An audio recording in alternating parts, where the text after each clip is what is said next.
দেশকে বাঁচাতে হলে, এই তরুণদেরকে বাঁচাতে হলে, জাতীয় এবং আন্তর্জাতিক ষড়যন্ত্রের রুখতে হলে খেলার মাঠ, পার্ক, জলাশয় উন্মুক্ত করার ব্যবস্থা নেন।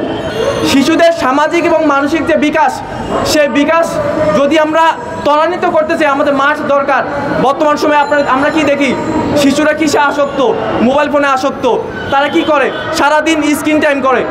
কিন্তু আমরা যদি আমাদের তরুণ সমাজ, আমাদের যে নতুন শিশু, সেই শিশুরা, এই যুবকরা আগামী দেশকে নেতৃত্ব দিবে, তাদের কাছ থেকে আমরা আগামী নেতৃত্ব পাবো। যে বিপ্লব এই তরুণরা সাধন করেছে 5 আগস্টের যে বিপ্লব, সেই বিপ্লব আমরা যদি ধরে রাখতে চাই, আমাদেরকে তরুণদের ধরে রাখতে হবে। আমরা যদি সেই তরুণদের ধরে রাখতে না পারি, তাহলে বিপ্লব পরবর্তী সময়ে আমরা অনেক ধরনের সমস্যায় পড়ব। সেই সাথে যে আন্দোলন, এই আন্দোলন আজকের না, এটা অনেক আগের আন্দোলন। পরিবেশ রক্ষার আন্দোলন সবসময় ছিল, সবসময় থাকবে, এবং আমরা চেষ্টা করব, এবং আমাদের পরিবেশ যে গ্রিন বয়েস চেষ্টা করবে। সেই সাথে আমি অনুরোধ করব, বর্তমান সময়ে যে আমলারা আছে, যে বুদ্ধিজীবী আছে, তারা সুশীলগিরি না করে তারা যাতে পরিবেশ রক্ষায় তাদের যে ভূমিকা, সেই ভূমিকা যথাযথভাবে পালন করে।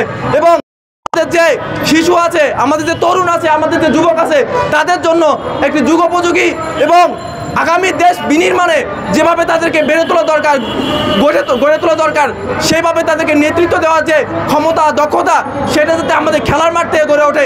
সেই জন্য দেশের সকল ধরনের মাঠ, পার্ক যেগুলো দখল করে রেখেছে ক্ষমতাসীন, এতদিন দখল করে রেখেছিল, সেগুলো যাতে মুক্ত করা হয়, এবং সেই সাথে সেগুলো অবমুক্ত করে সবার জন্য যাতে উন্মুক্ত করা হয়।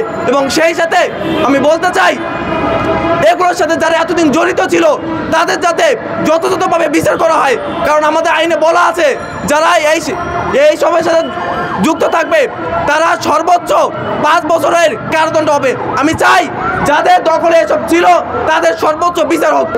জলাধারগুলো, পার্কগুলো শুধু দখল হয়ে যাচ্ছে না, দখলকৃত এই সমস্ত পার্ক আইনের রায় পাওয়ার পরেও সেগুলো ব্যবহার করা যাচ্ছে না। একদিকে আমরা উন্নয়নের যন্ত্রণায় পাচ্ছি না, উন্নয়ন আমাদের মাঠগুলোকে খেয়ে ফেলছে। অন্যদিকে আপনারা জানেন, আমার মনে হয়, আমি ভাবছিলাম যে আমাদের যুবকদের নিয়ে একটি আন্তর্জাতিক এবং দেশীয় ষড়যন্ত্র চলছে। আমাদের যুবকরা যাতে মাদক আসক্ত থেকে বেরোতে না পারে, স্বাধীন চিন্তায় বিকশিত না হতে পারে, রাজনীতি মনস্ক না হতে পারে, সামাজিক ক্রিয়াকলাপের সঙ্গে যুক্ত না হতে পারে, সে কারণেই আজকে একটা চক্র চলছে, যেই চক্রে যুক্ত আছেন আমাদের ব্যবসায়ীরা, আমাদের রাজনীতিবিদরা, আমাদের আমলারা। এই অলিগার্ক শ্রেণী আমাদের মাঠ, পার্ক, খাল খেয়ে ফেলছে, এবং যেগুলো হাতের কাছে পাচ্ছে সেগুলোকে তারা বাণিজ্যিকীকরণের চেষ্টা চালাচ্ছে। আজকে বহু ঢাকা শহরে দেখবেন বহু পার্ক, বহু খেলার মাঠ বাণিজ্যিকীকরণ হয়ে গেছে। আমরা এই বাণিজ্যিকীকরণের বিরুদ্ধে প্রতিবাদ জানাই, নিন্দা জানাই, ব্যবস্থা নিতে পারি। আমি বক্তব্য সংক্ষিপ্ত করে আমাদের অন্তর্বর্তীকালীন সরকারের 2জন উপদেষ্টা, বিশেষ করে সৈয়দা রিজওয়ানা হাসান আপার দৃষ্টি আকর্ষণ করতে চাই ক্রীড়া উপদেষ্টার।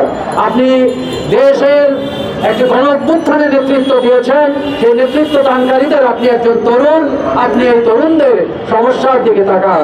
আপনি এই তরুণদের, দেশকে বাঁচাতে হলে, এই তরুণদেরকে বাঁচাতে হলে, জাতীয় এবং আন্তর্জাতিক ষড়যন্ত্রের রুখতে হলে খেলার মাঠ, পার্ক, জলাশয় উন্মুক্ত করার ব্যবস্থা নেন। আমি সকল রাজনৈতিক দলের দৃষ্টি আকর্ষণ করছি, আগামীতে যে আপনারা নির্বাচনে যাবেন, সেই নির্বাচনী ইশতেহারে যেন এই অঙ্গীকার আপনারা করেন যে আপনারা নির্বাচিত হলে সকল খেলার মাঠ, সকল পার্ক, সকল জলাশয় জনমালিকানায় ফিরিয়ে দেবেন, বাণিজ্যিক করবেন না, সাধারণ মানুষ যেন তার অ্যাক্সেস পায়। আমি আশা করি আজকে এই তরুণ সমাজ যে আন্দোলন চালিয়ে যাচ্ছে, এই আন্দোলন আমাদের চালিয়ে যেতে হবে। আমরা সরকারের দৃষ্টি আকর্ষণ করি, সুধী সমাজের দৃষ্টি আকর্ষণ করি, মিডিয়ার দৃষ্টি আকর্ষণ করি। আপনারা পাশে থাকুন, নিশ্চয়ই আমরা আমার অধিকারকে ছিনিয়ে আনতে পারব।